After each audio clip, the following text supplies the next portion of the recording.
So అందరికీ hi friends. ఈరోజు topic వచ్చేసి సినిమా లైటింగ్ ఎలా వాడతారో, అవి ఎన్ని రకాలు, ఏ లైట్ ఎలా వాడాలో చెప్తాను ఈ టాపిక్లో. Let's get start in to this video.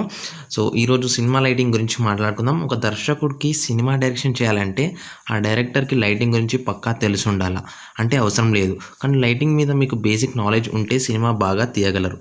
ఒకవేళ మీకు తెలియకపోయినా సినిమాలో 24 క్రాఫ్ట్స్లో లైటింగ్ డిపార్ట్మెంట్ కూడా ఉంటుంది. ఎగ్జాంపుల్, మీరు ఫలానా సీన్ ఇందులో హీరోని ఇలా ఎలివేట్ చేయాలి అని ఆ సీన్ షాట్స్ గురించి లైటింగ్ అండ్ డిఓపి డిపార్ట్మెంట్తో చెప్తే వాళ్ళే లైటింగ్ ఫ్రేమ్స్ సెట్ చేస్తారు. ఇక్కడ నేను మీకు లైటింగ్ గురించి అవగాహన రావాలి, మీలో నుంచి మంచి దర్శకులు రావాలని చెప్తున్నాను. లైటింగ్లో రకాలు: 1. ambient light, practical light, rim light, hair light or back light, key light, fill light, hard light, soft light, bounce light and 3 point light.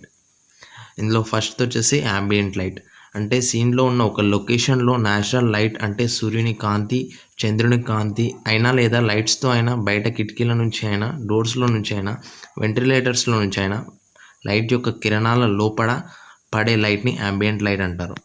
Practical light అంటే సీన్లో లైట్ వస్తువుల ద్వారా వచ్చే కాంతి అంటే టేబుల్ ల్యాంప్స్, వాల్ ల్యాంప్స్, లాంతర్ దీపం, candles, mobile నుండి వచ్చే కాంతి, ఇలా వస్తువుల నుండి వచ్చే లైట్ని ప్రాక్టికల్ లైట్ అంటారు. ఇకపోతే rim light or side light or దీన్ని ఎడ్జ్ లైట్ కూడా అని అంటారు.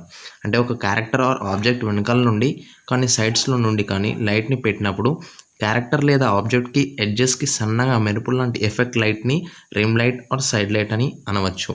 సో నెక్స్ట్ వచ్చేసి back light or hair light అంటే వెనకాల పెట్టే లైట్. ఈ లైట్ ద్వారా క్యారెక్టర్ కానీ ఆబ్జెక్ట్ కానీ బ్యాక్గ్రౌండ్లో కలిసిపోయినట్టు కాకుండా సపరేట్గా 3D లుక్లో కనిపిస్తుంది. దీన్ని back light or hair light అంటారు. సో ఇప్పుడు కీ లైట్. మరి ఈ కీ లైట్ అనేది 2 టైప్స్ ఉంటాయి: low key light and high key light. Low key light అంటే తక్కువ లైటింగ్లో తీయడం. ఈ లైట్ ద్వారా సినిమాటిక్ లుక్ ఉంటుంది. ఈ లైటింగ్కి కాంట్రాస్ట్ అండ్ బ్లాక్నెస్ ఎక్కువగా ఉంటుంది. హై కీ లైట్ ఈ లైట్ ద్వారా సినిమాటిక్గా ఉంటుంది, ఇంకా సీన్లోని లైటింగ్ రేషియోని తగ్గిస్తుంది. ఈ లైటింగ్ టోన్ సీన్లోని మూడ్ని బాగా హైలైట్ చేస్తుంది.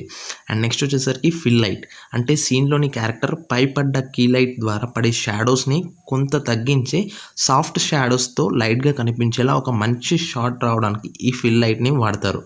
నెక్స్ట్ వచ్చేసరికి హార్డ్ లైట్ అంటే సూర్యుడి నుండి కానీ చంద్రుడి నుండి కానీ వచ్చిన న్యాచురల్ లైటింగ్ కానీ లైటింగ్ ద్వారా కానీ ఒక క్యారెక్టర్ని ఎక్కువ షాడోస్తో అంటే క్యారెక్టర్ నల్లని ఆకారంలో కనిపించేలా తీయడం, ఈ లైటింగ్ని హార్డ్ లైట్ అంటారు. ఈ లైట్తో ఎక్కువ స్టిల్అవుట్ షాట్స్ తీస్తారు. సాఫ్ట్ లైట్ అంటే షాడోస్ని రెడ్యూస్ చేయడానికి సాఫ్ట్ లైట్ని వాడతారు. నెక్స్ట్ వచ్చేసరికి బౌన్స్ లైట్ అంటే ఒక సీన్లో లైటింగ్ డైరెక్ట్గా కాకుండా రిఫ్లెక్టర్స్, థర్మాకోలర్, వైట్ బోర్డ్స్తో అంటే లైట్ కాంతిని వాటిపై పడ్డాక వాటి నుంచి క్యారెక్టర్స్ ఆర్ ఆబ్జెక్ట్స్పై పడే లైట్ని బౌన్స్ లైట్ అంటారు. సో ఇప్పుడు 3 పాయింట్ లైట్ అంటే ఒక సీన్లో 3 రకాల లైట్స్ని ఉపయోగించే లైట్ని 3 పాయింట్ లైట్ అంటారు. Example, back light, key light, fill light. Lighting మీ సీన్ని బట్టి ఎలా వాడాలో ఒక 2 ఎగ్జాంపుల్స్లో చెప్తాను. 1, మీ సీన్లో ఏదైనా గందరగోళంకి సంబంధించిన సిచ్యువేషన్ జరుగుతుందంటే ambient లైట్ని వెంటిలేటర్స్, ఫ్యాన్ మెలకన నుండి లైటింగ్ కిరణాలు బ్లింకింగ్ అవుతున్నట్టు ఇలా ఈ కాంతి ఫ్రేమ్లో పడడం వల్ల సీన్ చాలా ఎంగేజింగ్గా ఉంటుంది. ఇక సెకండ్ ఎగ్జాంపుల్ చూద్దాము. మీ సీన్లో ఒక క్యారెక్టర్ చెడ్డవాడు అని చెప్పడానికి ఆ సీన్లో ఒక రెడ్ టింట్లో ఉన్న లైట్ క్యారెక్టర్ యొక్క ముఖంపై పడేలా తీయడం ఇంకా బాగా రావడానికి ఉపయోగపడుతుంది.